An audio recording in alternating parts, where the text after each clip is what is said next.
this library organizing job was classified as a premium commission, Paimon came mentally prepared, you know? But seeing it in person is something else. Why, if it isn't Cutie and Paimon? What brings you back to Mondstadt? Let me guess. You missed me so much you just had to come visit. Is that it?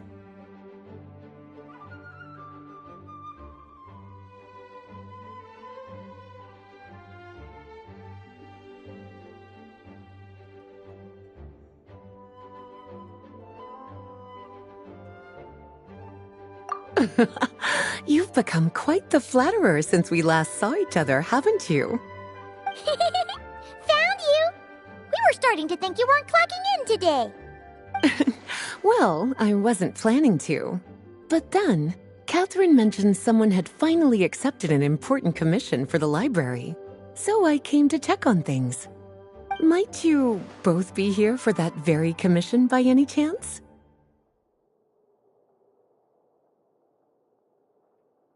Ah, music to my ears. Now, as you can see, a certain anonymous benefactor has donated a large amount of books to us.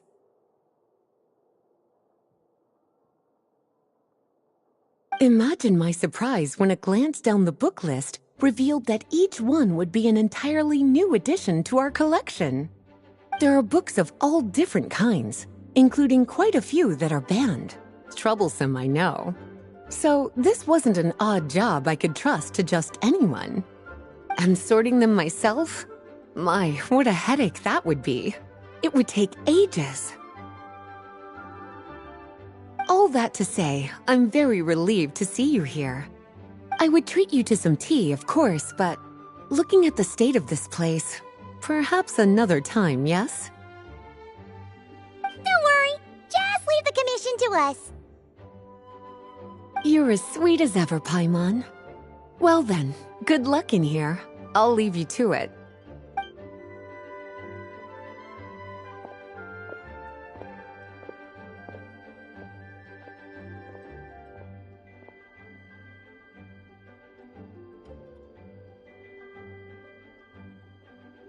Finally! We made it to the last stack! What even are some of these books? A Hilichurl's Guide to Running for Your Life? Do Hilichurls even read? Oh, and Basics of Whopper Flower Cultivation. Who'd grow one of those, anyway? And what's this one? The Little Witch's Dictionary? Huh. That title's kind of suspicious. And didn't we already sort this area? Did you notice it earlier?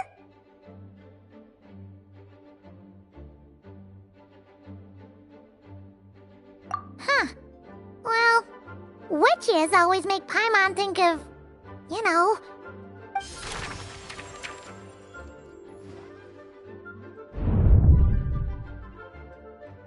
Yoo-hoo! Looking for me? Alice? How did you get in here? You must not have noticed, Paimon. I wasn't the one who barged in at all. When you opened that dictionary, you entered a mage's domain. What? Ugh! Paimon knew that book had issues. Have you ever read the storybook The Little Witch and the Undying Fire by any chance? Splendid! That makes things easier to explain. This book was written as a dictionary for that other story. The actual contents of the two aren't related at all, though. Ugh. That explanation makes things even more confusing. Oh dear. Where should I begin? You know the promise the Hexen Circle made to Varka at the Tripartite Conference, yes? Namely, that in Mondstadt's greatest time of need, the mages would return and lend their aid to the nation? Well, waiting around for danger to descend upon the land isn't exactly our style. Rather than a scenario where we jump in and save the day out of nowhere, it makes more sense to lay the groundwork over time. That's how Em put it. Besides, who knows when such a crisis could occur? It could be in the next life, or even tomorrow. Preparation is crucial. So, I gathered the mages together to write this dictionary. Of course, it had to be under the guise of being related to that storybook. Otherwise, I would never have been able to get them in one place. Well, we looked into Barbie's scryglass and came up with a series of tasks tailor-made for the people of Mondstadt. They're all in this dictionary. Striving toward a common goal, overcoming obstacles alongside trusted companions, becoming better versions of ourselves. That is the best defense against what dangers could lie ahead. Oh, you make it sound like something bad is actually about to happen. Now, I never said that. But still, we are talking about trusted companions here, Paimon. And when we speak of a person who could be considered a friend to all in Mondstadt, I'm afraid the pool of options consists of but one.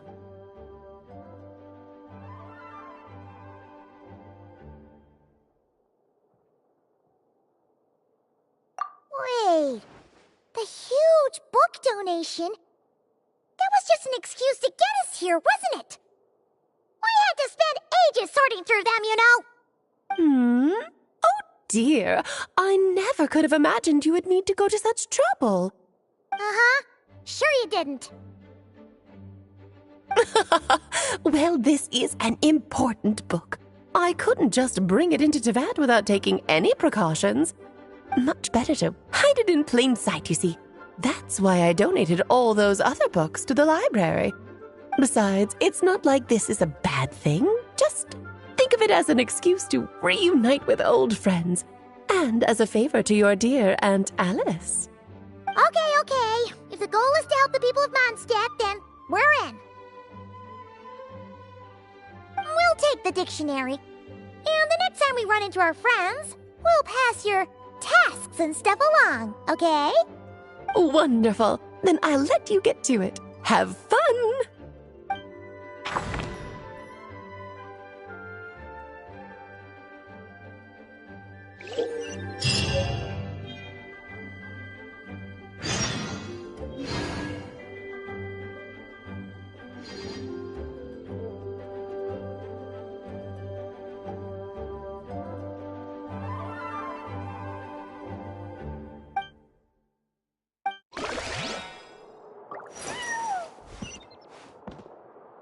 Seeds brought on the wind.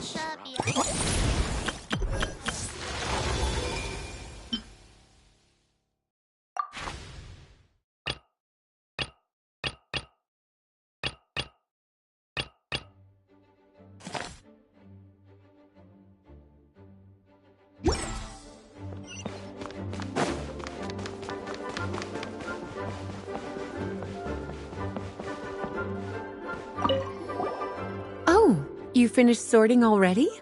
That went much faster than I expected. Now then, what would you like in return, cutie? You freed up my whole afternoon helping me with that. How about we spend it together?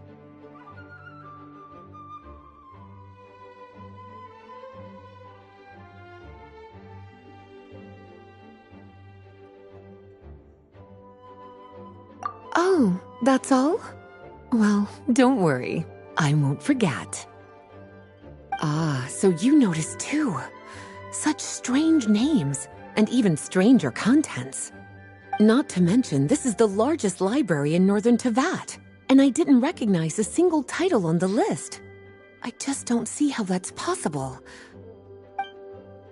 Unless... Actually, we just ran into... Trouble, I presume? I think I'll steer clear if it's all the same to you. Besides, if a book exists in this world, then there's a place for them in this library. Better for them to remain here than end up in the hands of someone more suspect. Anyway, here's your payment. Thanks again for all the help.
We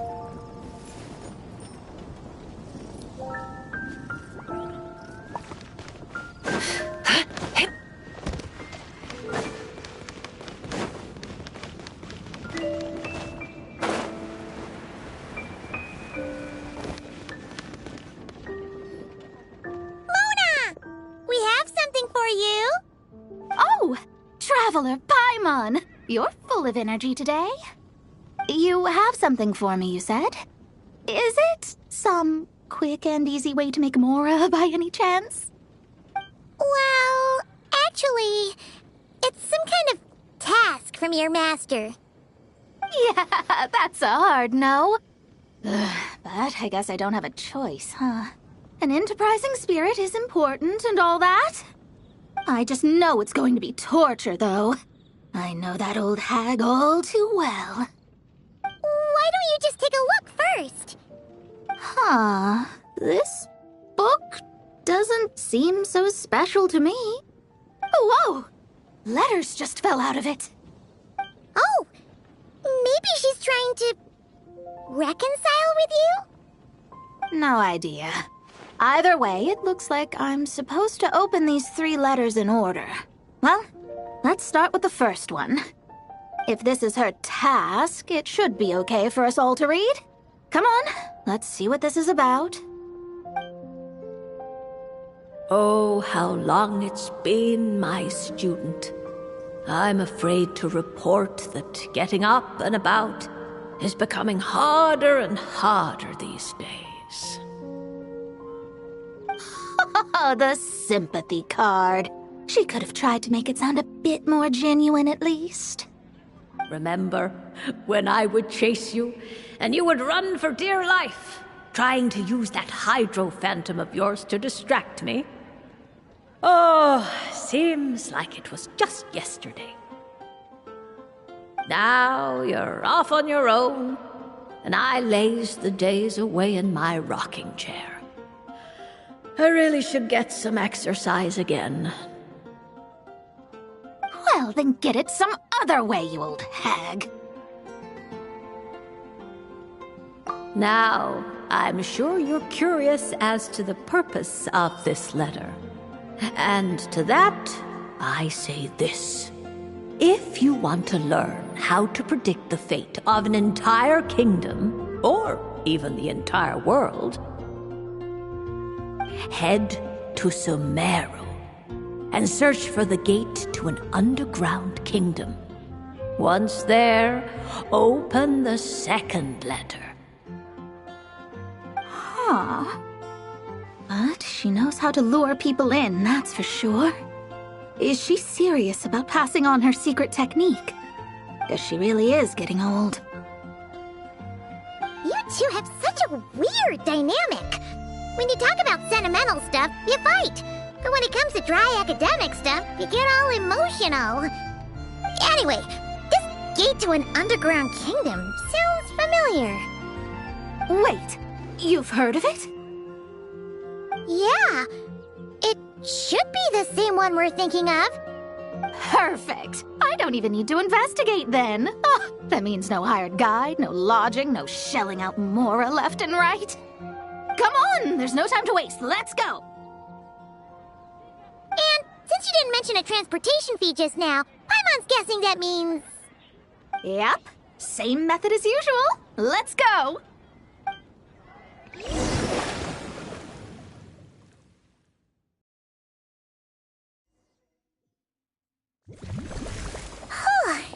This brings back memories of summertime. It's actually kind of refreshing. So, this is the gate to the ancient kingdom of Conria. I'm sure a lot of secrets and tragedies lie behind it. Well, let's open the second letter. Let me see here. Yep, it's this one.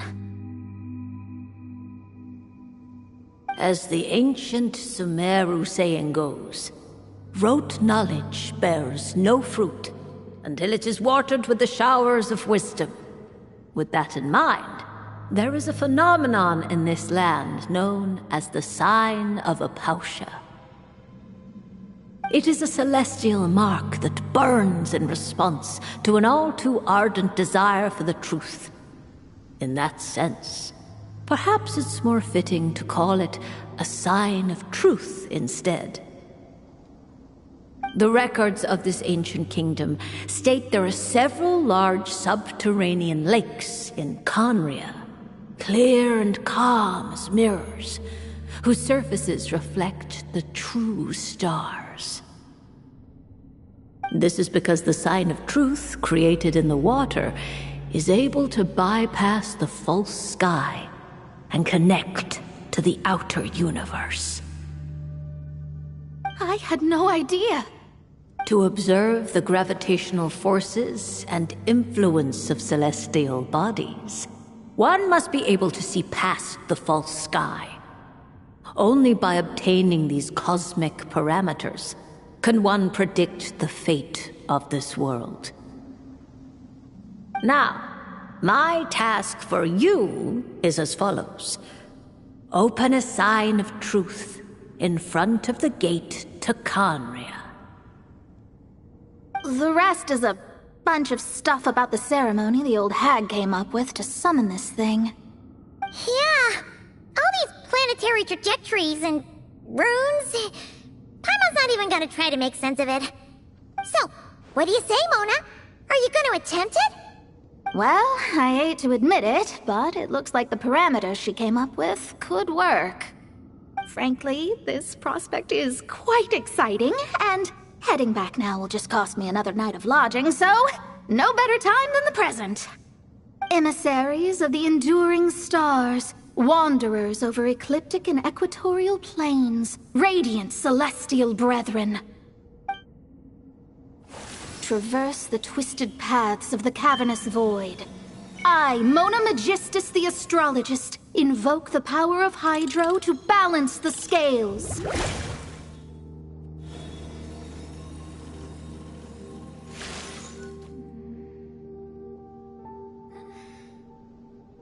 By wisdom and truth, let the thirst be relieved. I, Mona Magistus, the Astrologist, summon you, O stars, to stand before me! Did it work? Ah!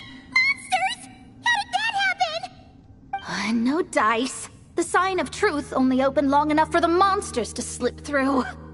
Darn it. I didn't get a glimpse of the real stars at all. Whatever. I'll just take it out on you! The ceremony failed, but the old hag's new theory seems workable. I have a better grasp of hydromancy now. And the perfect test subjects to test it on.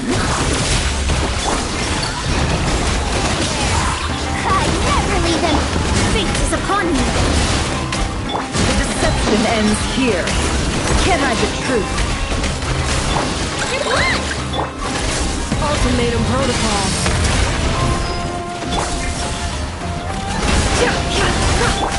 Rat attack! Hand it over! Let me scrub! Phew! That's that! Well, the old hag said to open the third letter once it was all said and done. But I couldn't make it work. So, should I still open it? You know, Paimon thinks she understands your dynamic a lot better now. Look, she didn't say you had to successfully complete the ceremony, so you can open it. It'll be fine. I guess. All the same, I doubt she has anything nice to say. If you're reading this, it means you attempted to open the sign of truth. Seriously, I can't believe you actually tried it. What are you laughing at, you old hag? Conria was home to several lakes of stars, rendering the fabric of space in that area comparatively unstable. As a result, attempts to break through the firmament through non-physical means were more likely to succeed. In any case, I knew this place was well hidden and wouldn't be frequented by too many people. As such, Any negative effects of failing to open the sign of truth would remain small scale. And of course, as my student, I felt sure you would have the chops to deal with the abyssal creatures that roam beyond the false sky. Even if you couldn't beat them, I am certain you could outrun them. You always were fast on your feet.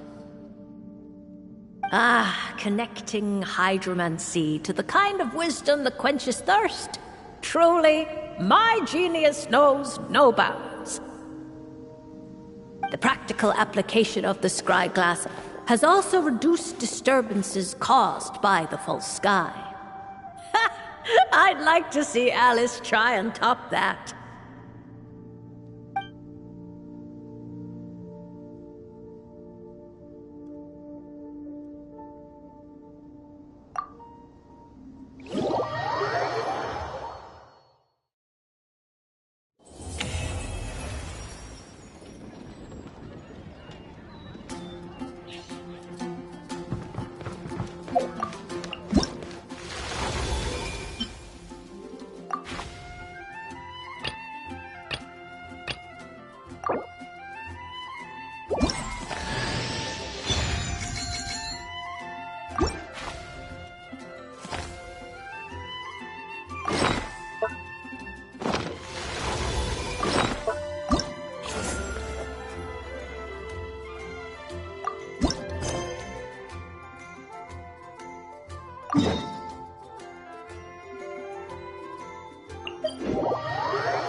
I'll take that as a yes, then.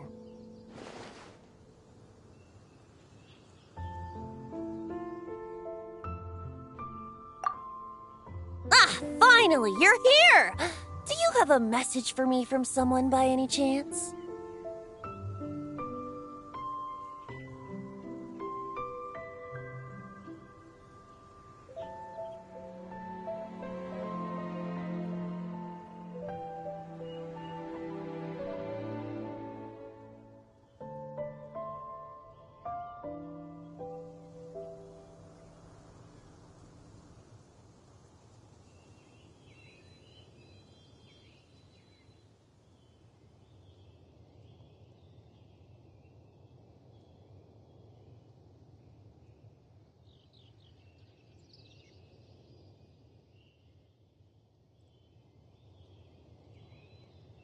There's not a single prophecy about you in that dictionary. That's what you were about to say, right?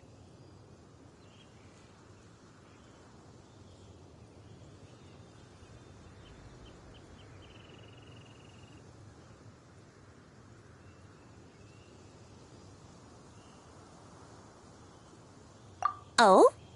One moment, then.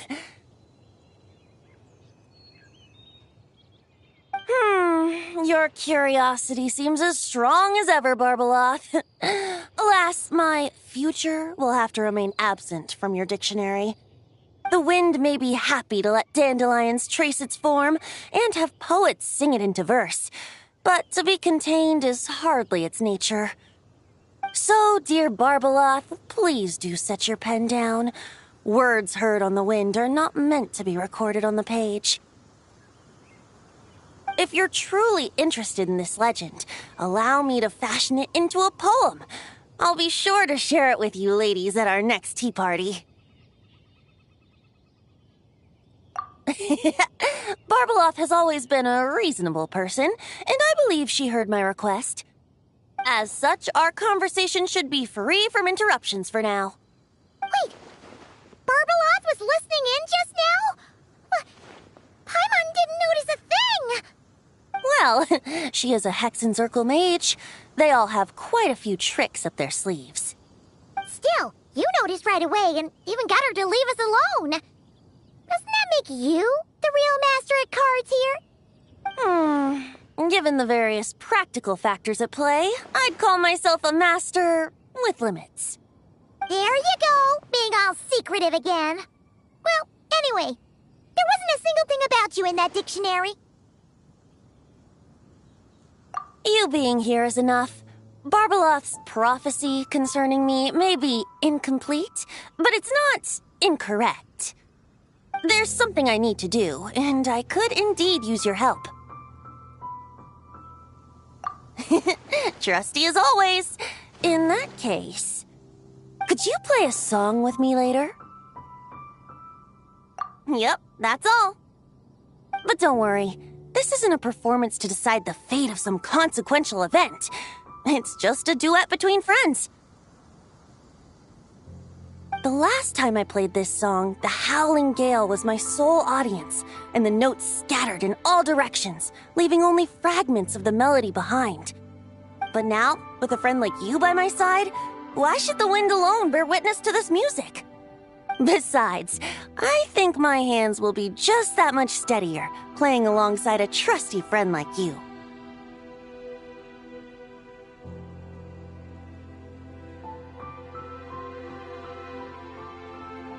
That's all I ask. Now, let's head to the performance venue. If we follow the breeze, we'll be there in no time. All right, let's get going. Just relax and let the wind lead the way.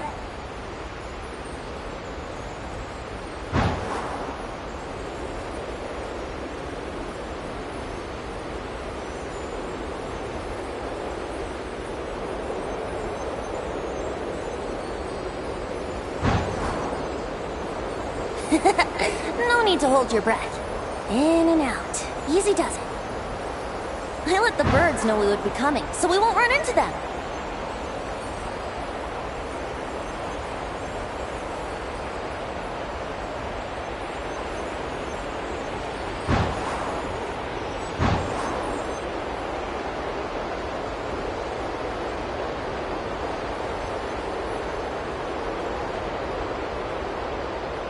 Don't worry, it's just a little ocean spray.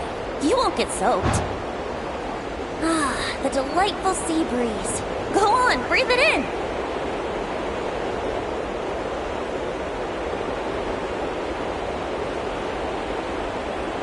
We're almost there.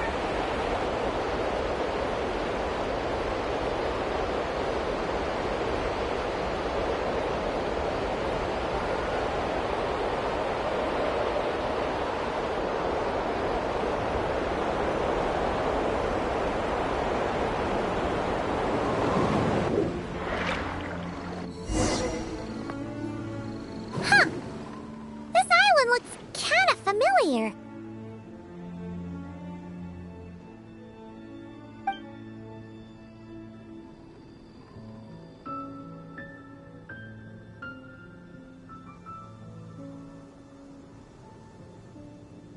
Not always.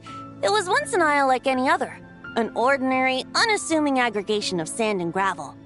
That is, until seeds of stories were brought here by the wind and cultivated by time.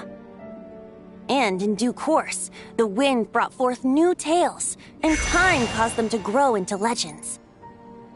So with that, allow me to welcome you in truth to this island favored by time, traveler. This is the place where time and wind met in the distant past. Whoa. You suddenly sound so serious, Tone Deaf Bard. Paimon's not sure she's following this conversation anymore either.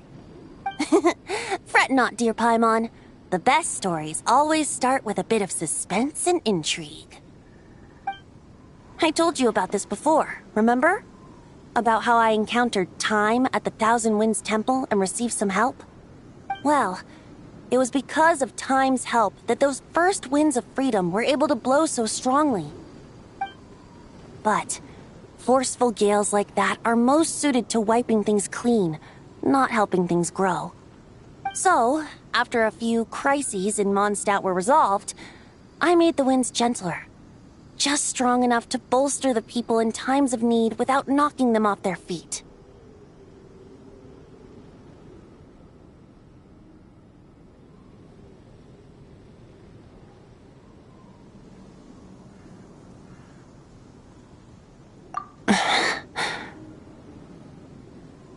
shadows gather in the distance. I'm sure you've felt it too.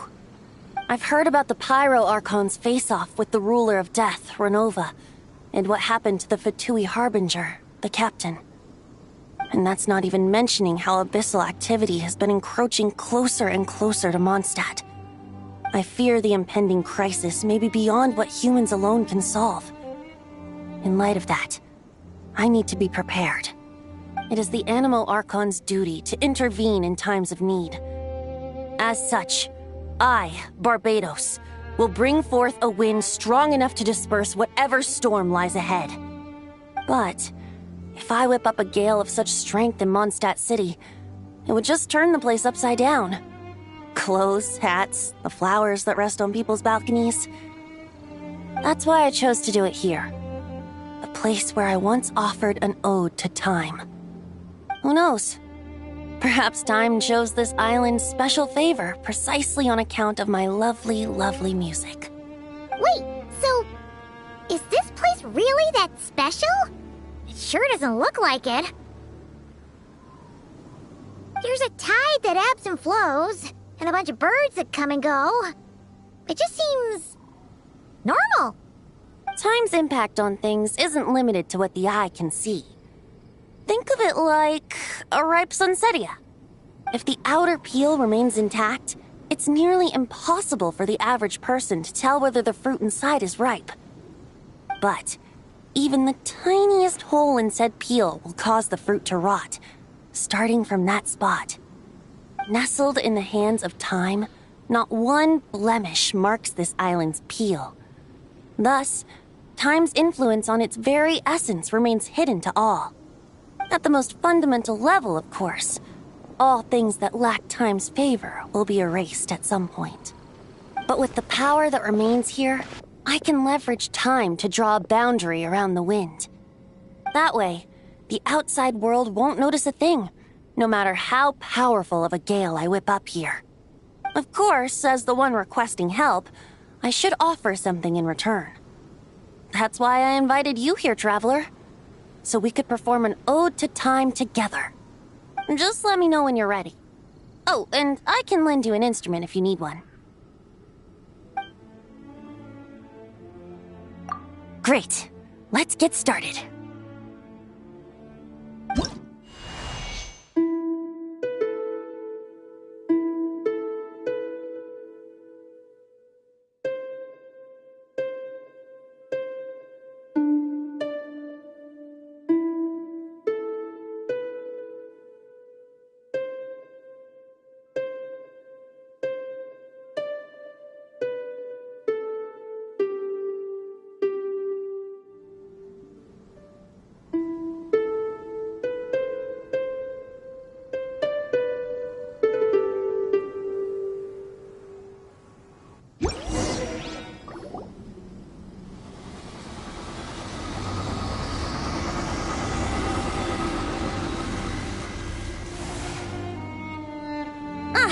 Looks like our music has moved some in our audience to step on stage. But that's against concert rules, so let's usher them out. I understand your love for music, of course. But for now, I'm going to have you leave the premises. I never leave empty. The mystery unravels. Can I the truth?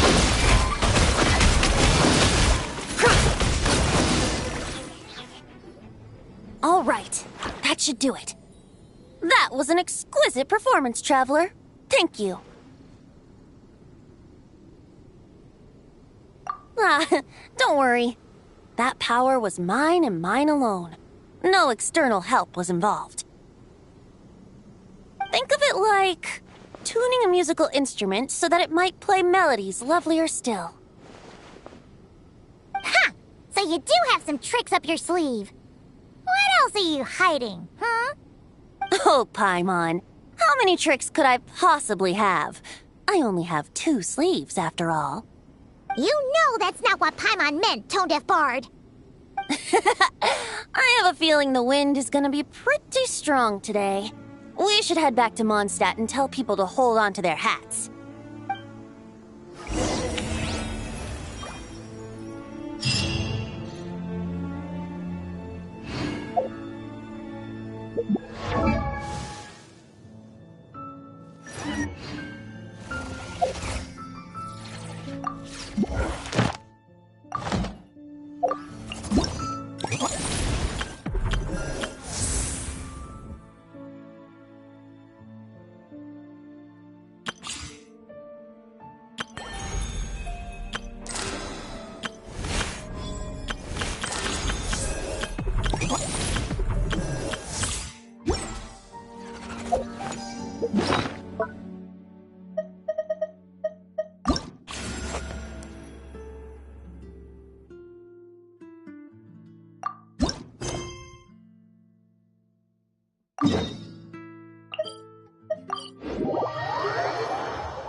Dodoko. Hey there, Klee! This honorary knight, Paimon! Dodoko needs help. Mom said you were coming, but I didn't know it'd be so soon. Dodoko needs help? Oh, for Pete's sake! Is that the task? What? No, for Klee's sake. And for Dodoko, too. No, Paimon knows that. She was asking about the task. You know what that is, right? It's like a...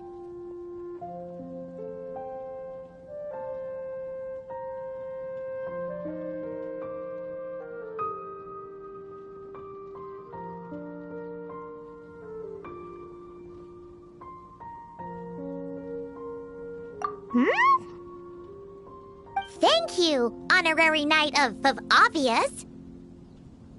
Anyway, a task is... why is it so hard to describe? It's like... helping Dodoko. Yeah, that's a task. Oh, thanks, Paimon. That kind of makes more sense, although not really. Anyway, let's go help Dodoko now. Hold on. What kind of help does Dodoko need? Oh, right.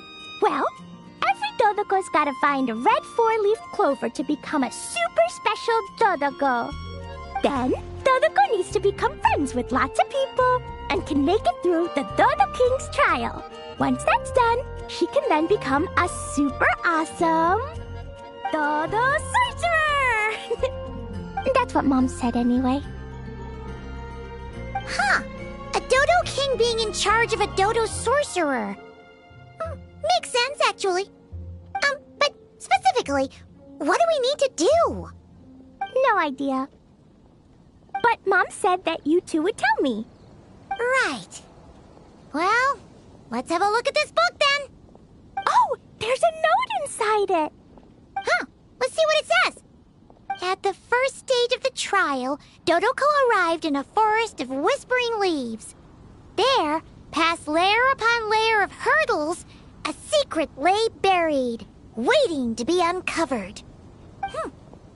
Seems like part of a story about Dodoko. Oh, I know where that forest is. It's where I go to blast...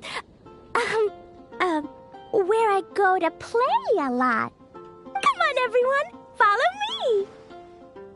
All right, let's go!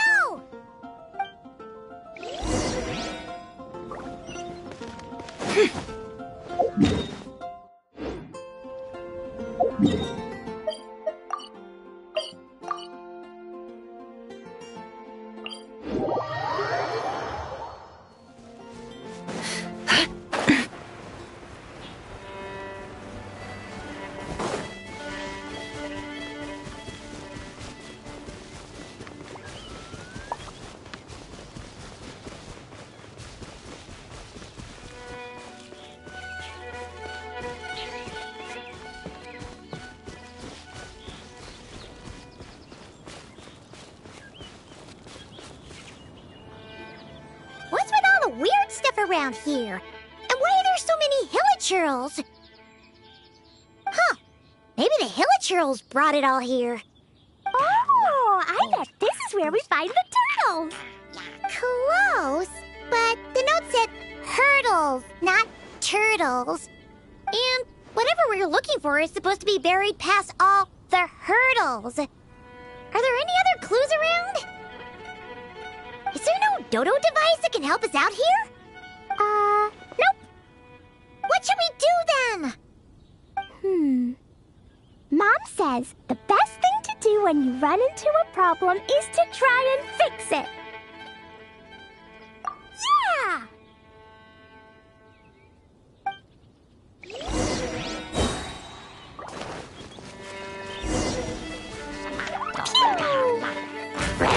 Dumpty Dumpty go!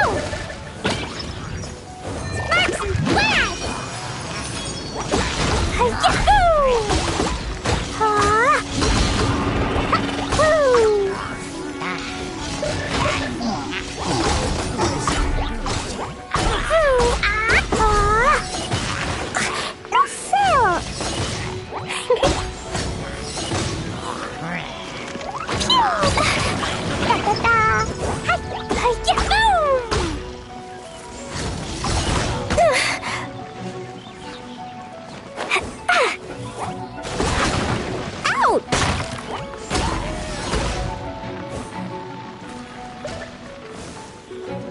What did you do that for? Hand it over! Dumpty Dumpty go!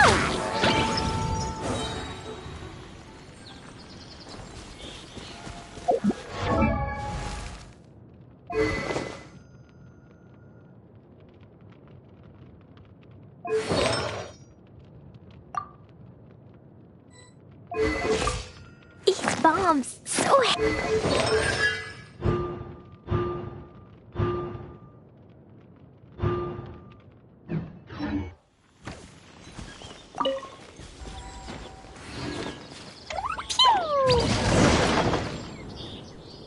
Alright, that's the Hilichurls and barriers all taken care of. And we didn't set the forest on fire. I was extra careful with Jumpy Dumpty. I've been getting sent to confinement less and less these days. Nice job, Klee. Maybe sometime soon you won't have to go at all. Well, if Master Jean would just let Klee blow the confinement room up. That's not really what Paimon had in mind. Wait, what about the trial? Did we learn anything new? Yep, I found this in the hole Jumpy Dumpty created after exploding. Huh, another note. Yup, and it's Mom's handwriting again. Now then, Dodoko may or may not have blasted all the hurdles away, though the most direct approach is sometimes the most elegant one. Either way, thus did Dodoko make it to the second stage of the trial, which, coincidentally, was also the final stage. Even the most energetic of children need to pace themselves after all. So, Dodoko proceeded to the banks of a lake of fallen stars, passed the final trial, and obtained her reward. But could things really be that simple? Huh. A lake of fallen stars. That must be Starfell Lake! Let's go see what we can find! All right! Paimon's super curious about what this reward's gonna be. Fingers crossed for some kind of awesome treasure!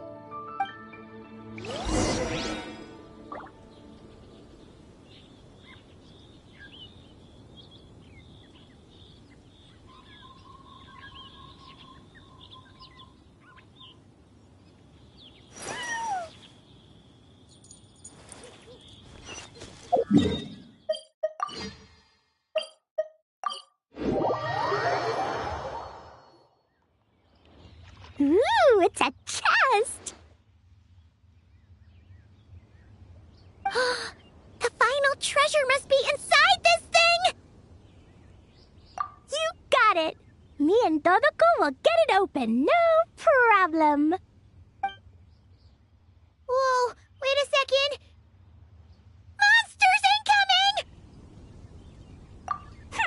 They want to steal Dodoko's treasure. I just know it. Let's kick him out. Then we can open the box.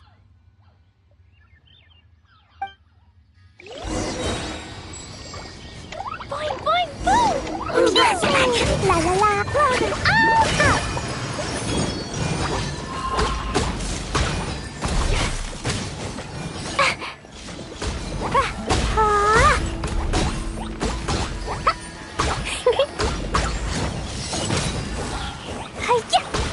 Jumpy Dumpty go! That really hurt! Blazing Delight!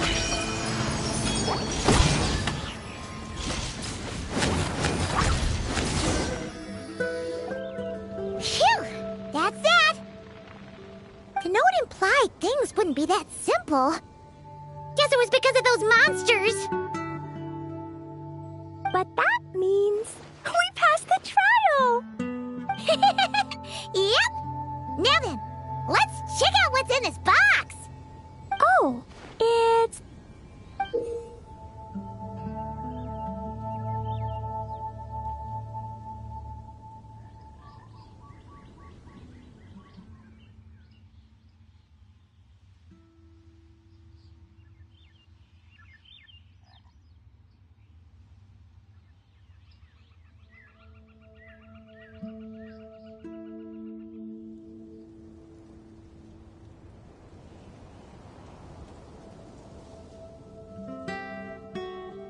A tiny hat?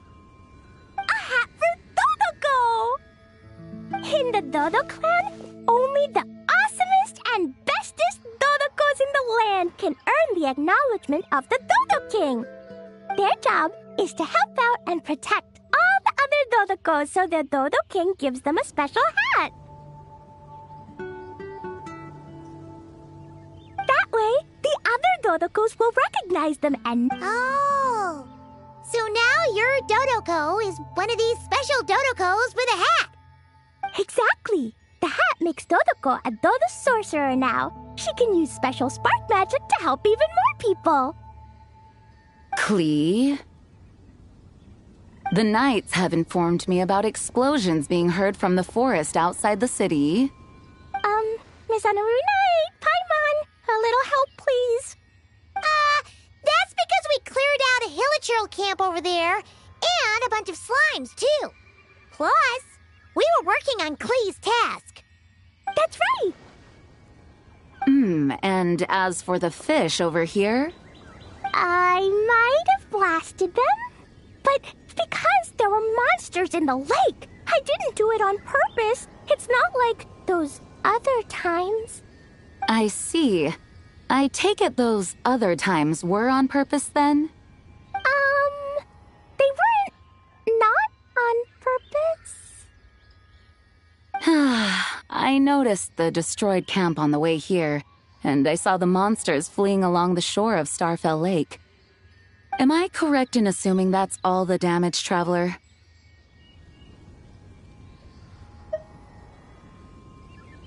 Klee.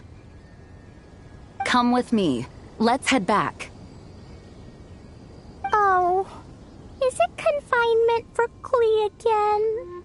Well, the Traveler's vouching for you, so I suppose your punishment will just have to be a meal at the Good Hunter. You've been out and about all day. I'm sure you must be hungry. You're the best, Master Jean. You two are more than welcome to join as well. Awesome! Paimon's been craving some sweet madame.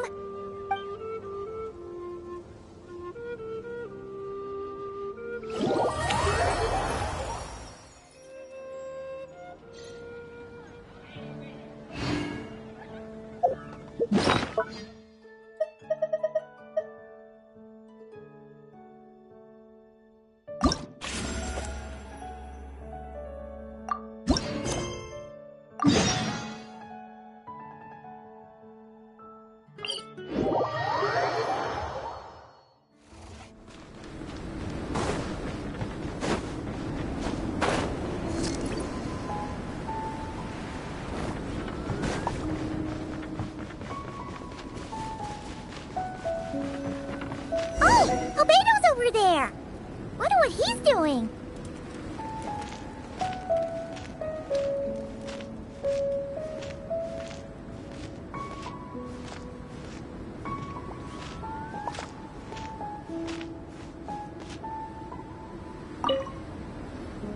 Hey, Albedo!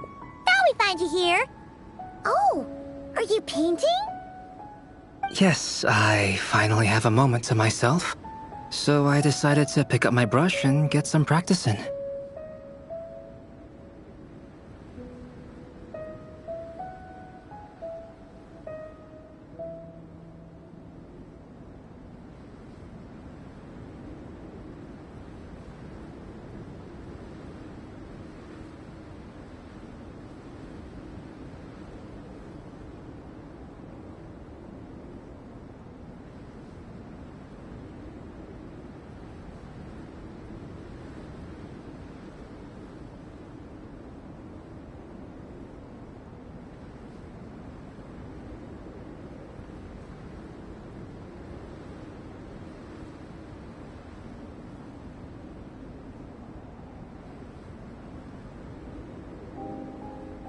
Indeed.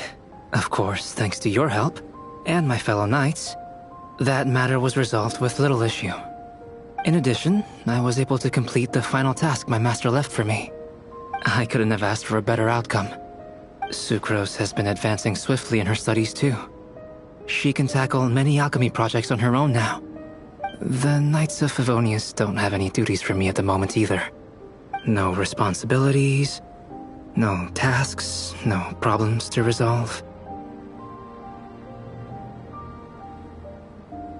It's not.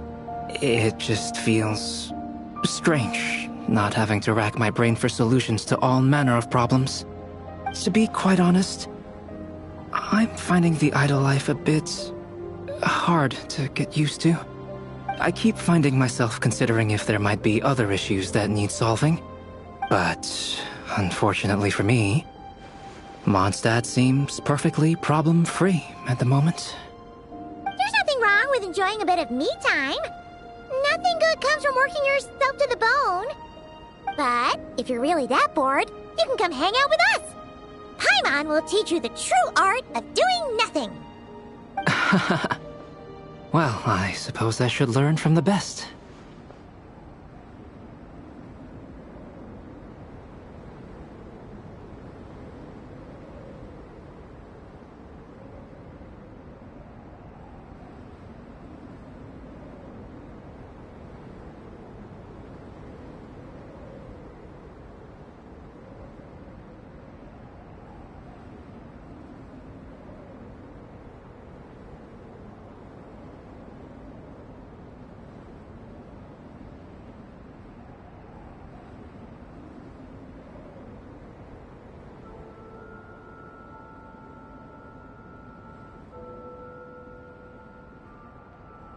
Traveler, don't say things like that.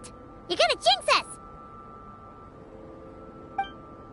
Strange to see you so idle, Albedo. But considering that you've completed Master Rhindaughter's final task, I suppose you deserve a break. See? What did Paimon tell ya? You asked for trouble, and here it comes. Sabas, what are you doing here?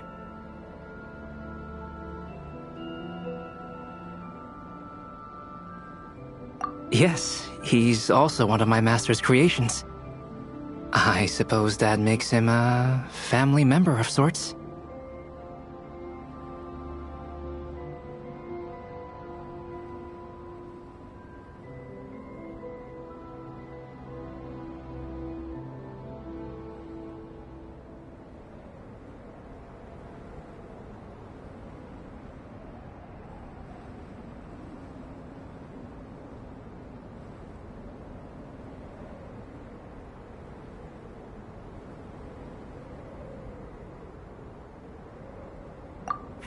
Don't you take that tone with me. I'll have you know that I alone keep that giant house in order as its butler. And yes, that has meant dealing with the assorted collection of vials and jars that you and Master use, washing them, drying them, all that work done by one cat. Wait, you're a butler? How work? How do you handle vials and stuff without, you know, thumbs? How do you stay afloat in midair? Huh? It's just something Paimon's always known how to do. Housekeeping is the same for me. Such facts are not up for question, and shall receive no answers.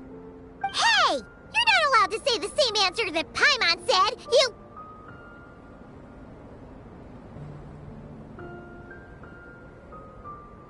Ugh. Sure. But don't expect Paimon to listen to his rambling. Allow me to get to the point, then. I'm here at Master Rhindaughter's request. She has a message for me to pass along. Ahem. Dearest Albedo, in regard to that task I set for you, your discovery of an answer that you can accept is most delightful. Alas, once a problem is solved, mulling it over in one's head loses all meaning. I'm sure the pendulum in your ever-whirring mind is swinging toward boredom as we speak. Might I suggest posing questions of your own, then? Cast the answers you know aside. Instead, embrace the questions you don't. After all, questions have always been more interesting than answers, and much better for passing the time. I look forward to what questions you'll bring me upon our next meeting.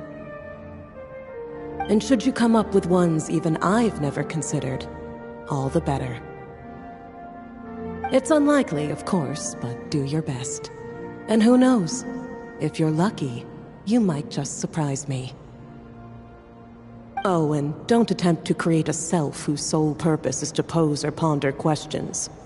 I've tried it, and it doesn't work. Lastly, I sent Sabas with a gift for you.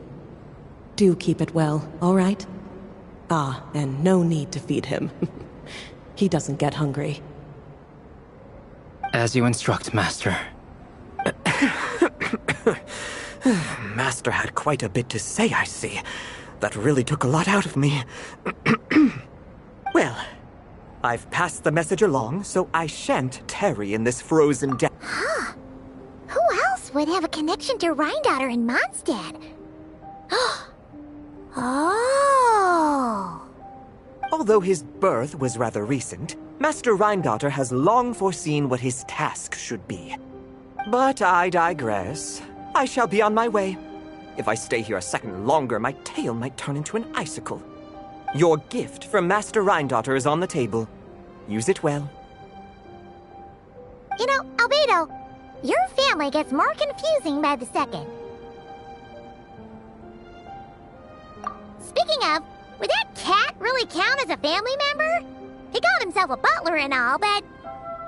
Master created Sabas long before me. By the standards of a normal family, that would make him my elder, I suppose. Of course, my family could scarcely be considered normal. So, by that logic, that type of relationship holds little meaning. At the same time, Sabas did look after me quite a bit back in the day, helping me tidy up various vials and jars. He even modeled for my sketches at times. Wait a second! The cat you drew today... That's him then, isn't it? Yes. Whenever I need to think, I turn to drawing, and let my subconscious take over. It always helps me sort my thoughts out. And for some reason, I often wind up choosing a portrait of Sabas. I have drawn so many at this point that it's become second nature. Thus, this leaves my mind free to consider other things. Yeah, we thought it was just a random cat. Guess he was a way bigger deal than we thought. Well, now you know his real name. I can tell you more stories about him sometime, if you like. But right now... The tree takes pride in its most perfect fruit. So complete, so flawless. But you, O Seed of Dreams, do not settle for being the king of a universe, confined to its flesh. I need to think.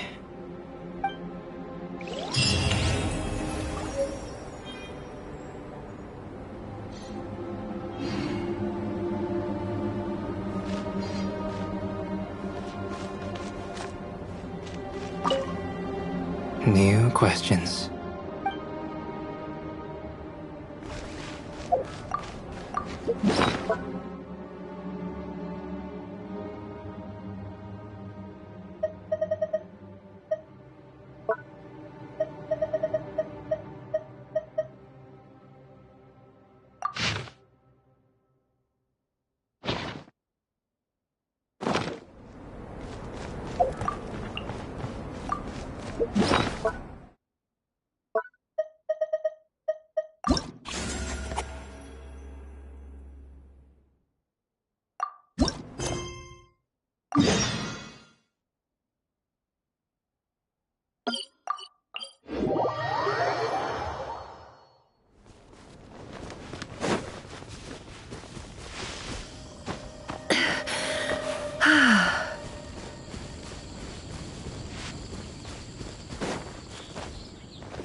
No more lies. The deception ends here. Go claw!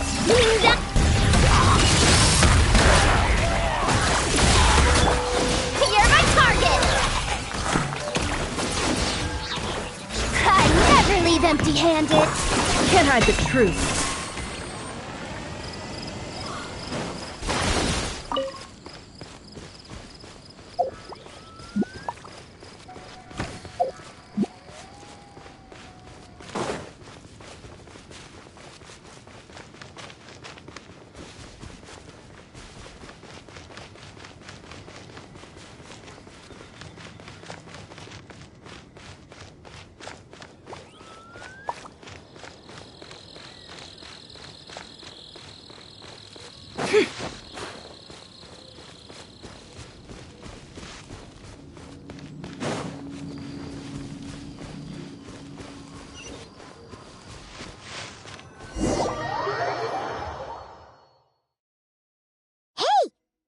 Razor over there with... Whoa! The Great Wolf King of the North! Wonder what they're talking about.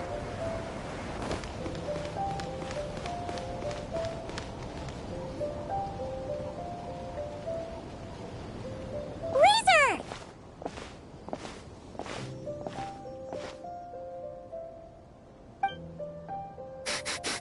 Familiar scent. Ah. You two. You have been good? Yep, we're doing great. Oh, but what happened to Berea's Razor? We saw you talking just now. Is it a secret? We go on hunt. I tried to convince Wolflord. A hunt? Oh, is that Razor's task? Are the wolves out of food? Is that why you're going on a hunt?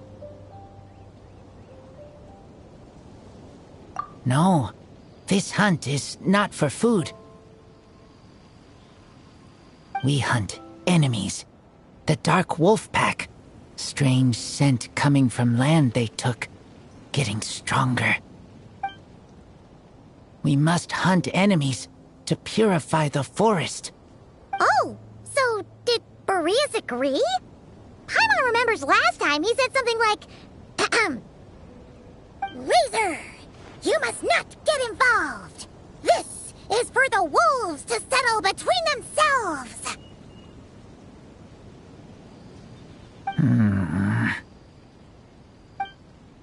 Oh, sorry, Razor. Paimon didn't mean to dig that up again. It's okay. I know Lupercal means no harm. Besides, teacher taught me how to talk to Wolflord. Lisa taught you how to talk to him? Oh, like she told you what to say? So that means you got him to agree then, right? Yes. Words were hard, but I did it. Ha! So you actually managed to convince that giant, stubborn old fella. That's super impressive, Razor. Dark wolves are enemies of the whole world. Teacher said this is not wolf problem. This is world problem. And Wolflord agreed.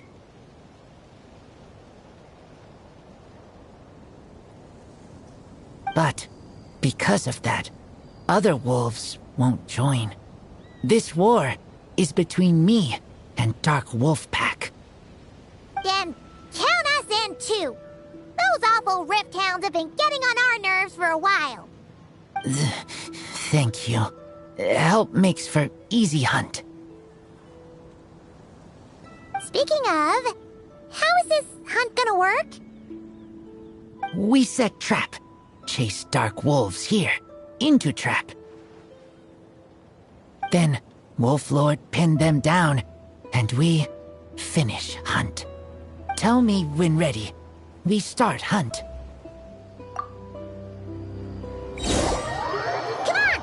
Let's clear them out in one go! Yes.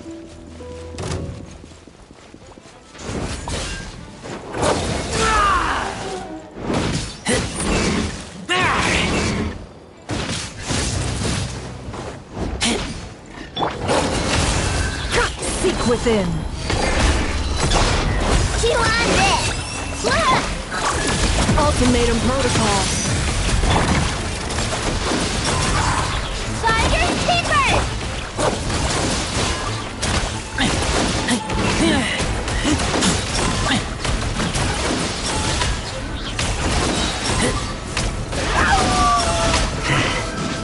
Done.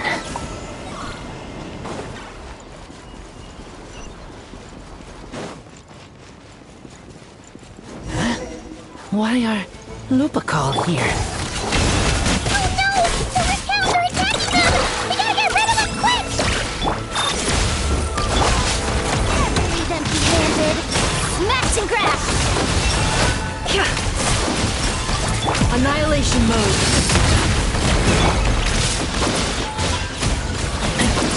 Can't hide the truth. The deception ends here.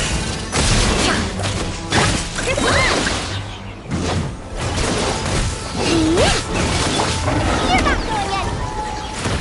Whew, that was close. Good thing the wolves were there to help.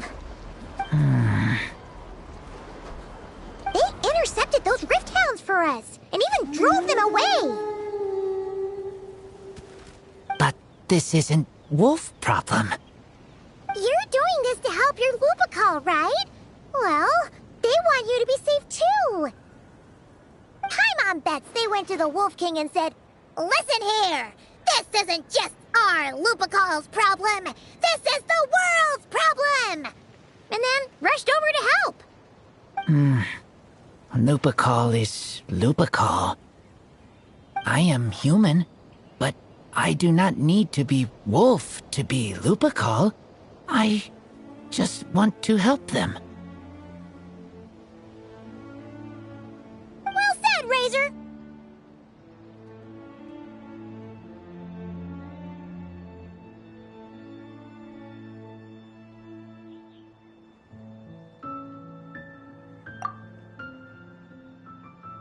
You think so? Yeah, absolutely. Now, come on. Let's go kick some Rift Hound butt.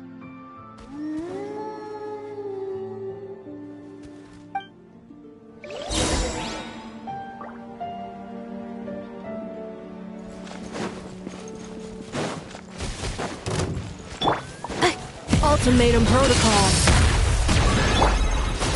Hand it over! Smash and grab!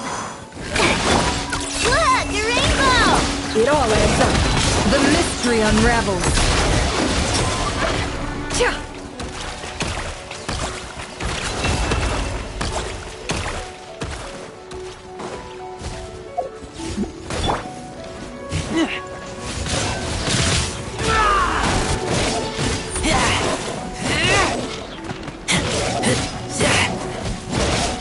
No more lies.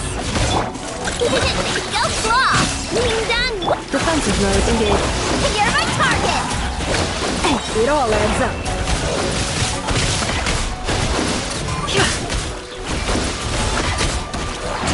No more lies.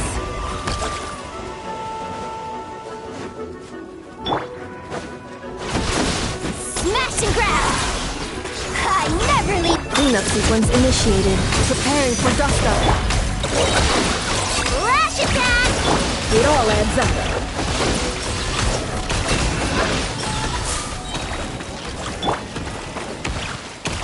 Look! The rest of the Rift Hounds are just up ahead! Get ready! For Lupercal!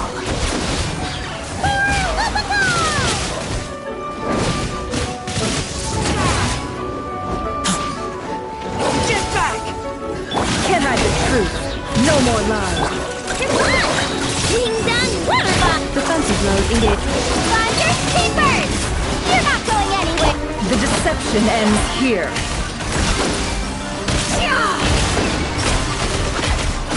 It all falls into place. It all ends. Ultimatum protocol. You want this? I never leave it.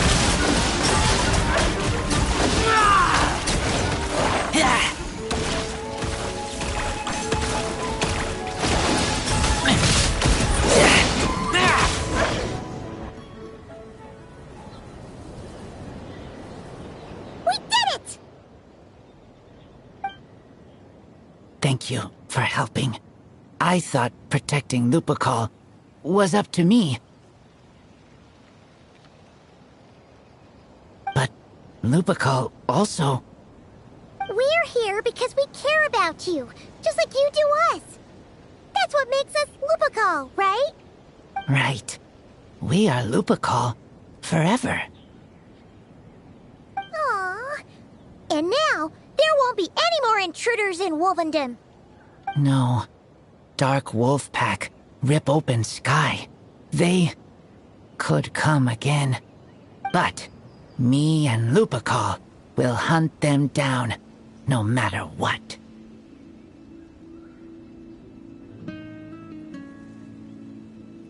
Yeah! If you ever need help, just say the word. We're here for you. I appreciate it.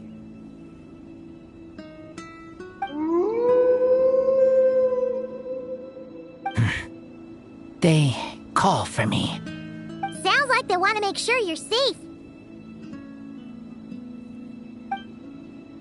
Then I should go.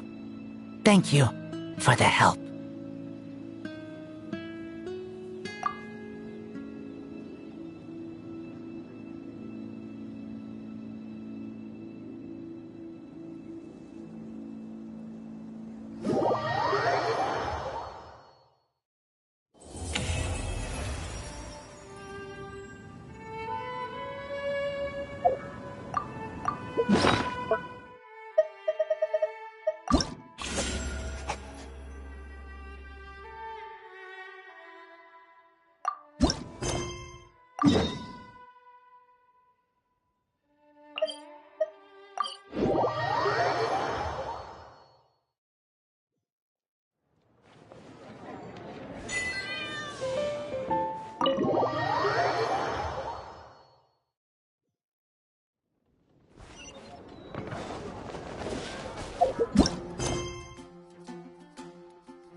Ad Astra Abyssosque.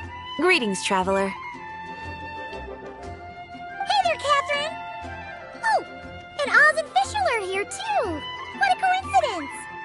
All things in this universe must plunge into darkness. 'Tis only natural that those who seek light should cross paths in the realm of dawn. Mein Fräulein means to say she's happy to see you both. And I feel the same. It's been quite a while, Traveler and Paimon. You're here just in time. Yai Publishing House has a commission for you, traveler. An editor is here to discuss the details in person. Much of the information was kept from the Guild for business reasons. All we know is that it has something to do with the author of the Legend of the Shattered Halberd. What? Surely you don't mean... Wait, is this author really that important? What if we weren't here? Or if we decided not to take the commission? The editor would just be wasting their time. In that case, it'd be a free trip to Mondstadt where one needs only pass some information along. That's an opportunity most would fight over. In any case, If the commission is of interest to you, the editor is waiting at the Good Hunter. Just look for the man dressed in Inazuman clothing. Hold on! Halt thy steps, good traveler. Fate cast you upon the tides of the world, but not for you to stand alone in the face of its desolation. Nay, you step forth onto the path of the Immernachtreich. What mein Fräulein means to say is, she would like to go with you. Wow, you seem really jazzed about this commission, Fischl. Do you have some kind of insider information? Well, let's head to the Good Hunter to meet with this editor then.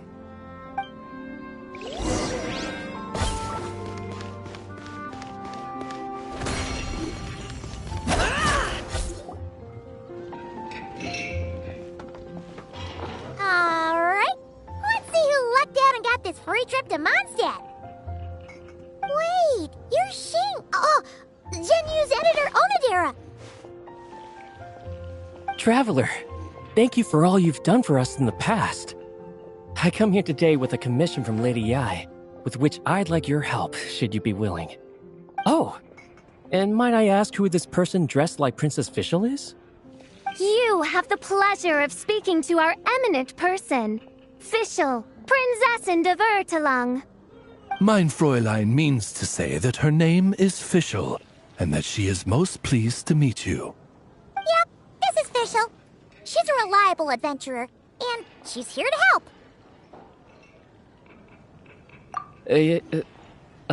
Yeah, I, kinda got that the first time. Since thou hast learned my name, understand this. To speak it is to be absolved. Praise it, therefore, and thou shalt earn thine salvation. Mein Fräulein means to say, she... Ah, I see. I completely concur, my lady. Remembering names is simply basic etiquette. And if you might lend me succor in solving this problem, I shall indeed praise your names to the heavens above. As many times as necessary, in fact. You understood Fischl language before Oz could even finish translating. Well, let's get down to brass tacks then. Now, have you heard of the author Mr. Nine? He's famous for writing the legend of the Shattered Halberd. Flowers. What was that, mein Fräulein? Flowers for Princess Fischl. That's what Mr. Nine is actually famous for. Mein Fräulein means to say, even should the creator be cold and unmoving, the Prinzessin and her Immernachtreich's resplendence might yet compel them to weep. Well, sure. The author of Flowers for Princess Fischl, Mr. Nine. He sent a letter from Nodcry asking for help, and he seems to be in bad shape. So ask the Adventurers Guild or a local mercenary to find him. Seems pretty simple to Paimon. Where it's so simple. But here's the problem. We don't know anything about Mr. Nine. What he looks like, how old he is, where he's from. He's only ever communicated with us via letter, from addresses all over Teyvat. And he's never showed up to our annual meeting or events. Not once. So, what are we supposed to do? Well, we'll need to investigate Mr. Nine's identity, that's for sure. We did a bit of digging ourselves, and we realized that ever since completing the Shattered Halberd series, Mr. Nine's handwriting began to change. His initial editor has decided to retire to focus on his own writing. And he didn't have much to add either. Whatever hath once existed in this world is enshrined in the memory of the Prinzessin de Vertalang, to endure unchanging in her Immernachtreich. For from the sacred primordial words flow the wellspring of all cause and consequence. Mein Fräulein means to say that... Yes, we had the same idea.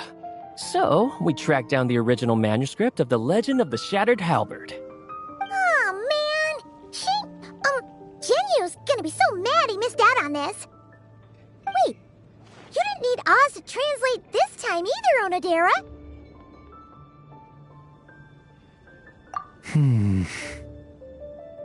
Osvaldo Hafnavines, hast thou perceived something? No such Henry exists, mein Fräulein. I sense a faint, elusive resonance, something akin to the magnetic field, gravitational force, and threads of cause and effect that surround you, mein Fräulein. Isn't that interesting? Well, in the end, our only takeaway was that the design and craftsmanship of the paper point to it coming from Qingce village in Liyue. Huh. Could Mr. Nine be from Liyue then? No, wait. If we're talking authors from Qingce village specifically... No, it couldn't be. Could it? Chong the Ninth? Ah, I've heard of him. He won a Best New Author award for the first apprentice of Guhua. It matters not. Though the Saint of Tears and the Saint of Atonement perform manifold labors on divergent principles, their power flows but from a single source. Mr. Onodera, if you please. Wait, Oz? It's great that you trust Onodera and all, but we're still in the dark over here. You speak true, mein Prinzessin. Even if Chong the Ninth doesn't turn out to be Mr. Nine, he's still an author, and he could have had contact with him. I think it's a good place to start. Yeah. Well, either way, I appreciate the help. I'm counting on you.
Doesn't look like there's anyone around we can ask either. Shall we wait? Seems like that's all we can do. Still, could his absence mean that he really is Mr. Nine, now kidnapped and sent to Nodcry? Perhaps we should have a look around his house. Barging in without permission seems wrong. But if he really is Mr. Nine, then... Okay, let's do it!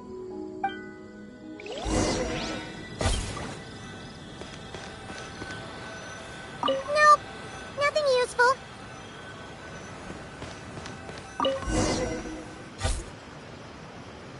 Just seems like a bunch of ordinary stuff. Nay, I, the Prinzessin, have beheld the mystery of the universe enshrined in these specks of dust. What hath been revealed is the very fount of wisdom. Ever does it flow toward the shores of truth. Mein Fräulein means to say, she thinks this is a clue. Wait!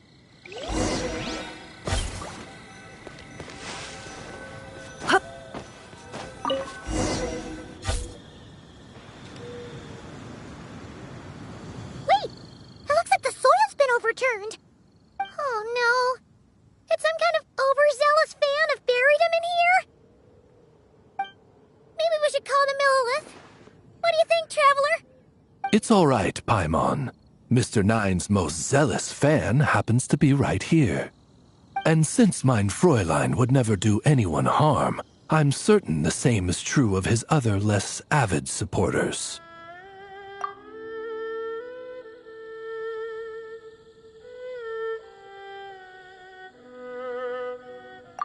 What is the meaning of this? I'm calling the Millilith. Chong the Ninth! You're not dead! Or kidnapped! What are you even talking about? Oh, wait a second. You're the ones who came here with that young lad from the Guhua clan. Yes, I remember. I'm guessing this is a misunderstanding then. The question still stands, though. What are you doing digging around my house? Oh, well, actually, we just wanted to know if you've ever written under the pen name Mr. Nine. What? Not even a whole bucket of hallucinogenic mushrooms could make me that delusional. No. If I were Mr. Nine, why in the world would I enter all those writing competitions? To what? Demolish the competition from the shadows? Yes, doing a real bang-up job, aren't I? My submission's never even been selected. The classic archetype of the boy hero is outdated. That's the kind of critique I get. Even opening with a plot twist or disguising your hero as a fool is falling out of fashion. Modern readers are drawn to the boundless imagination and innovative world-building character of Mr. Nine's works. Good point. Besides, if I were Mr. Nine, I would have come clean the minute First Apprentice of Guhua won that award. What? That old beggarly Chong the Ninth is Mr. Nine? No, there must be some mistake. What a sight that would have been. Yeah, and when we were here with Shinjo that one time, you talked up the legend of the Shattered Halberd a lot. If you were the one who wrote it, that'd be like Jean complimenting herself for being a good knight. It just doesn't add up. In any case, while this gentleman isn't the Mr. Nine we're looking for, I sense something of interest on his person. It's a peculiar signature, the same threads of fate I sensed on you, mein Fräulein, and on the manuscript. I believe the traces are related to Mr. Nine, and it appears I can track them. Hey, that's perfect! Once we head to Nokrai, you should be able to find Mr. Nine, no problem then. But back to the signature. What were you doing before this, Chong the Ninth? Oh, well, I ran out of manuscript paper, so I went to buy some. I'm particular about that kind of thing. Creation of literature demands the highest quality. Ah, no wonder. Mr. Nine uses the very same type for his manuscripts. Huh, that explains it. Thanks, Chong the Ninth. We should get going. I'm not quite sure what I did, but you're welcome, I suppose. Farewell, creator of another world. Though I must say, the laws and narratives thou hast ordained can scarce compare to the dream dust sedimented in the Immernachtreich. Mein Fräulein means to say, your writing isn't... mein Fräulein offers her thanks.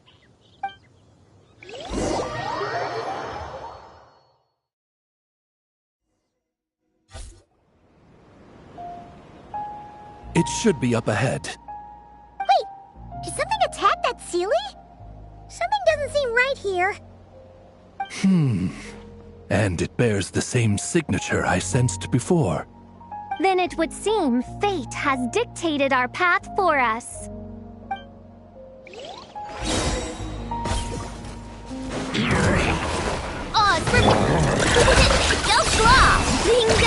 Can't hide the truth. Cleanup sequence initiated. Annihilation mode. Seek within.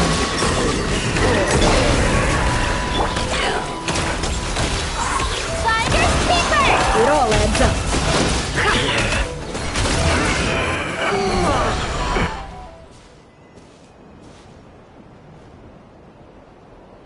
Huh. Looks like the Seelie is showing us the way. Let's follow.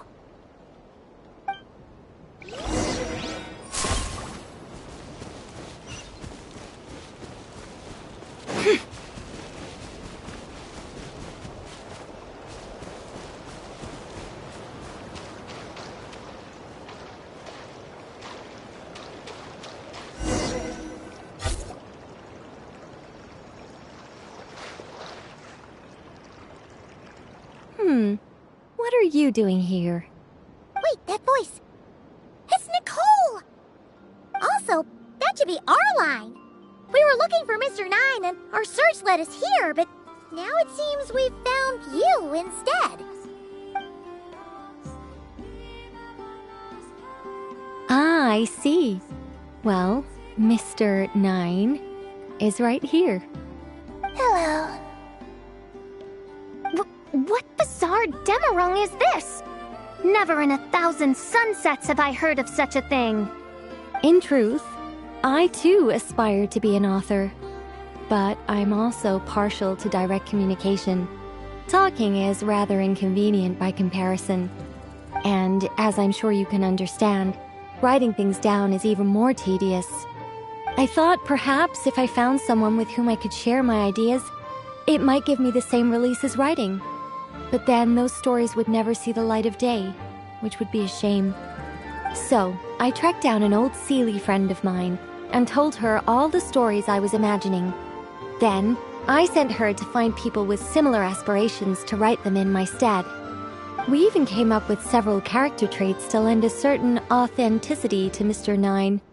A receding hairline was one of them, I think. Yep, I'm the one she roped into all this. Come now, it was beneficial for you too. By inhabiting those authors and mobilizing their language faculties, you were able to hone and eventually recover your capacity for speech. And anyway, an angel has always functioned like a sort of a flash of inspiration in someone's head. I'm sure it was like stepping into old shoes. So you, what, possessed people? Isn't that kind of intrusive? Oh, it's fine. She did it while they were sleeping. As long as the person is someone who dreams of creating worlds of their own, this inner writer within them will automatically awaken. Wait, but what about the letter and the strange intuitions Oz has been having? Nicole sent me to monitor the situation in Notcry. And it's super dangerous, okay? So I needed some help.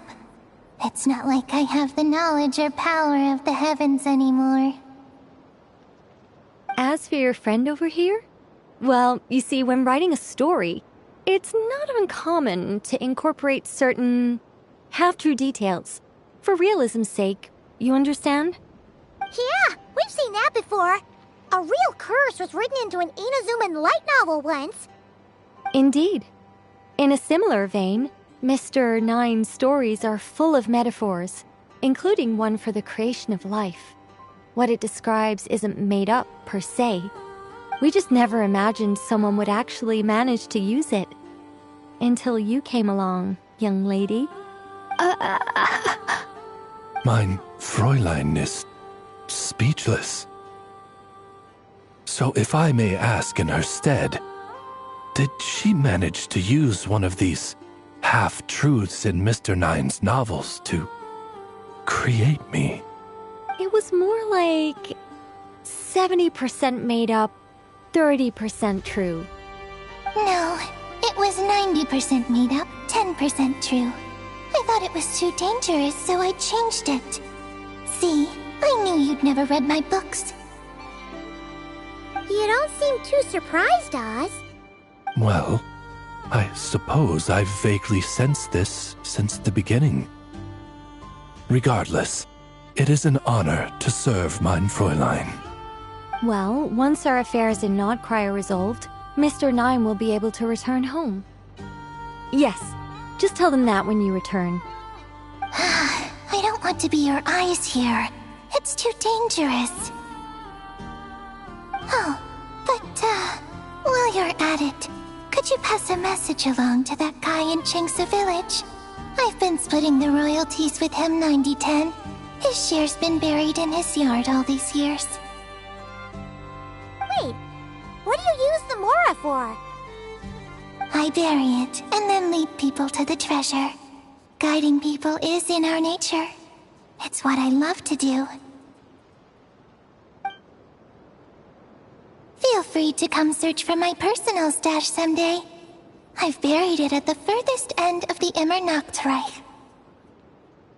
I will. I absolutely will. Mein Fräulein? And, I just want to say that I really like your books, Mr. Nine. What mein Fräulein means is, though the cosmos stretch forth in unending darkness, yet shall come an hour when all things shine. I'm glad to hear it.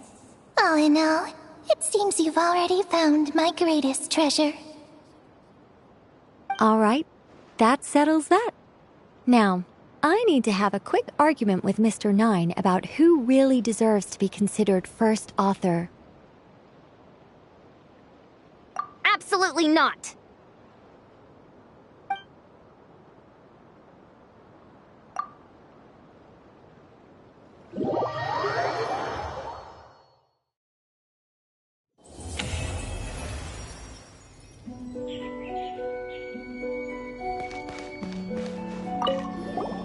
Oh, that's right.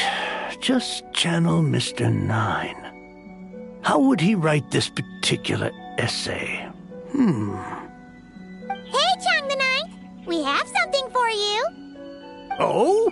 What is... What? Where did all this Mora come from? About that.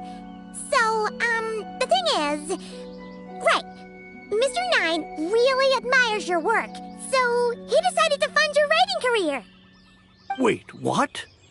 So, channeling Mr. Nine actually worked. I can't believe it.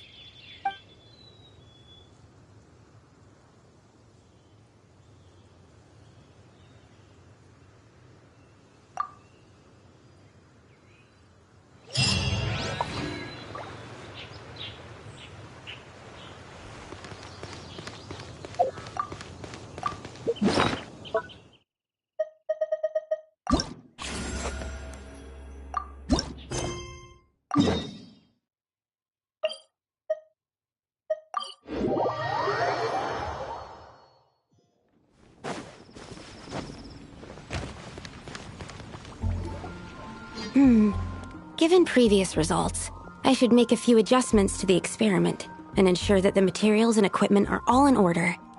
As for the potion I need to make... Oh, Traveler, Paimon, what brings you here? We're here to help with your task. We wanted to see if you could use some extra hands. My task? Oh, you mean the one Mr. Albedo told me about? The one from the Hexenzirkel? Well, you're just in time. The experiment is ongoing, and I was just about to work on it. Ongoing? So, you've been working on it all this time? Yes. It aligns with other research topics I've been working on, so it hasn't been too much extra work. Still... What? Is there a problem with the experiment? I've been unsuccessful so far. Oh, so it keeps failing, huh? It's not as simple as just failing. The whole theoretical framework behind this task is a bit more complicated than I imagined. Oh, right! You still haven't told us what kind of experiment it is. One meant to develop a potion that can transform sweet flowers into a variant 16 times its normal size. That is to say, the formulation of Botanical Augmentation Reagent Type 4, Iteration 7. As you can probably guess, this is my 7th time running the experiment. Wow! So, basically, we need to make growth serum. Or the 7th version of one. Well, yeah, that's about right. This is my 7th attempt. But I didn't make many adjustments to the formula this time, because both the theoretical principles behind this experiment and the products of the process prove there's nothing wrong with it. But you haven't succeeded yet, right? Yes. I'm thinking that it's not my current formula that is wrong, per se, but rather, some other key element is missing. Oh! Then Paimon knows just what to do.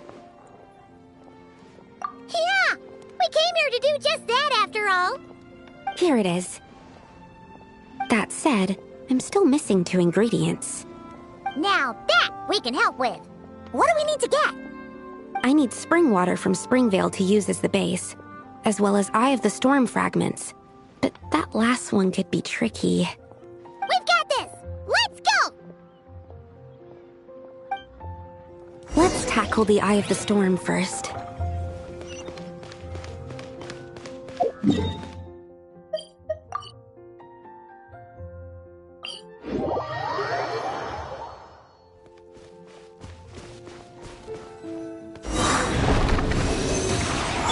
Insulation chamber. Good luck! Rush attack! No more lies. Preparing for dust up. Hand it over! Stand clear. Swirl, Mark 2. Alright, that's the first ingredient done. Wow, you 2 work fast. That step usually takes me forever. We can get the spring water down there.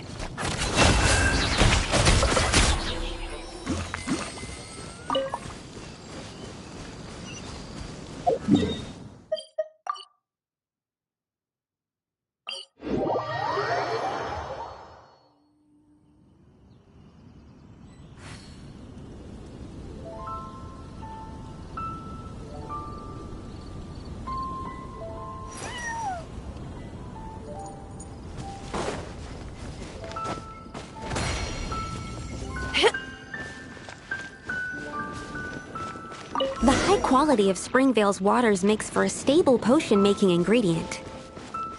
That's all we needed, right? Yes, let's head back.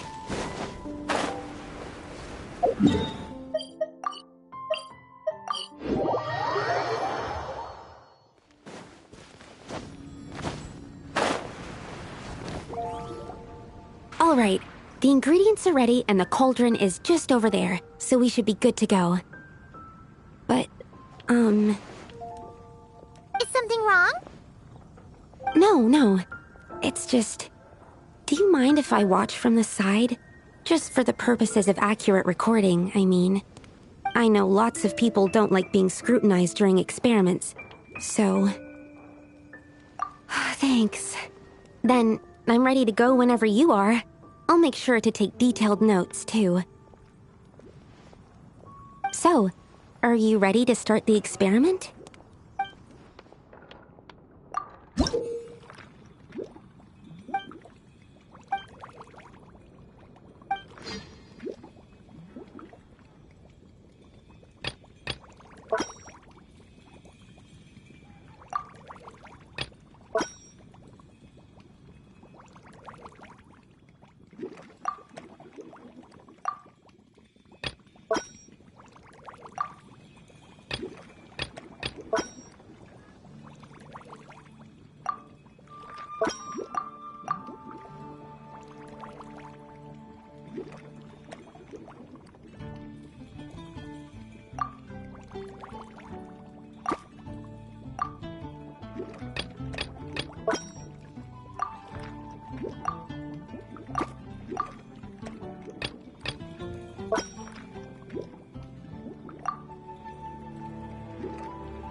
That's it. Your execution was perfect. Really? Yes, I don't see any flaws in the brewing at all. Let me extract some and test the product's composition. One moment. Yes, like I said, flawless execution.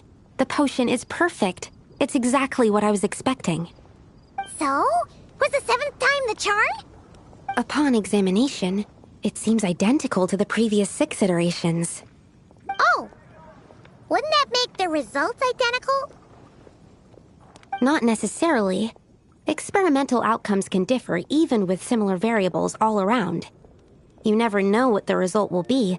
That's what makes experiments valuable in the first place. Come, let's test this thing out. I planted some sweet flowers beforehand which we can use. We just need to douse them with the potion and see what happens.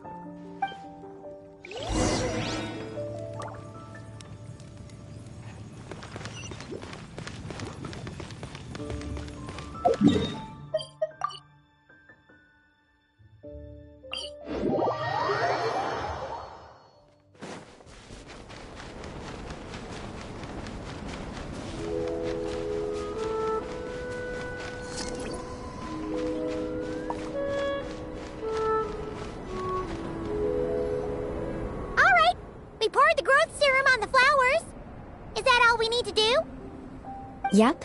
The flowers need to fully absorb the potion, so it might take some time before we see a reaction. What happens then? The flowers will grow in size while maintaining their original appearance. But then, when they reach 12 to 14 times their normal size, this will prove more than they can bear. As if some upper limit has been reached, they will wither and rot, assuming unnatural forms until nothing is left of them but liquid. Wait, what? So there's a problem with the growth serum then? No. I've adjusted the formula time and again, resolving all kinds of issues that arise when inducing small plants to grow larger. Issues like ensuring that the leaves don't get too large, strengthening root diameter and load-bearing capacity, calculating how the increase in surface area might affect sunlight exposure and nutrition. So, why isn't it working then? Because the flowers cannot transcend. As above, so below, is one of alchemy's guiding principles. Alchemy seeks mastery over matter, but this world has its limits. It's like a specification etched into the law that governs all things. Part of the purpose of doing multiple experiments is to determine if this specification is stable. Exactly. It proves that the limit continues to exist. Okay, this is all a bit over Paimon's head, but basically, you needed the experiment to fail to prove that the limits and borders in this world are stable? Oh, what a weird experiment. Huh? Looks like one of the flowers is reacting. Wait a second. That's not a sweet flower at all. Careful! It's a whopper flower. It must have absorbed some of the potion. Wait, but that's happened before, and it's never gotten this big either. Can this mean... We can talk about this later! Let's get rid of it first!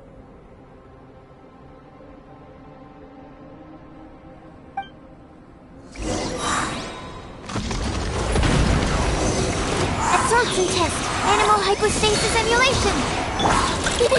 Go claw! Defensive mode engaged. Annihilation mode. No more lies. The mystery unravels. Smash and grab! Finders keeper! Insulation chamber. Look, the rainbow!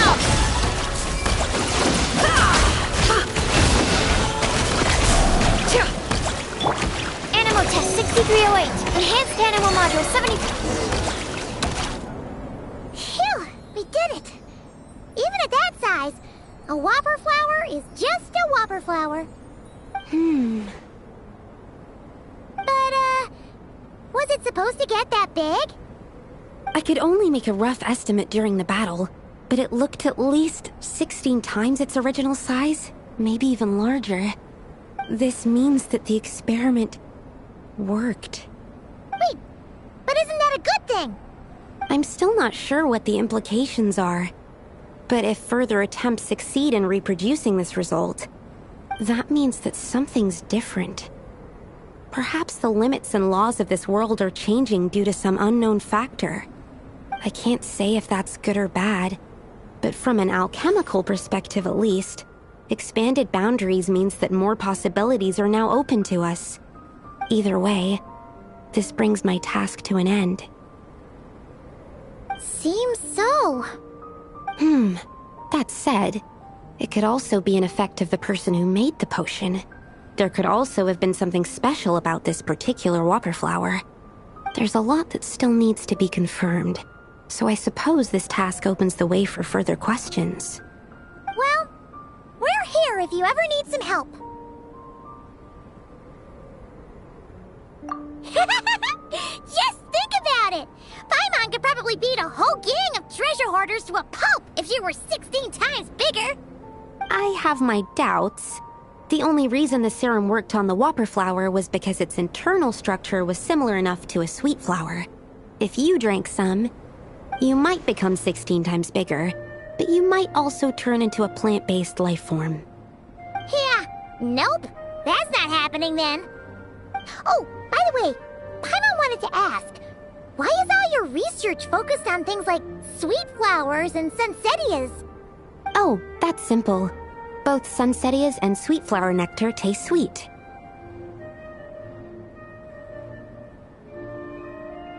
So in that sense, accidentally making a whopper flower 16 times bigger comes with a hidden benefit.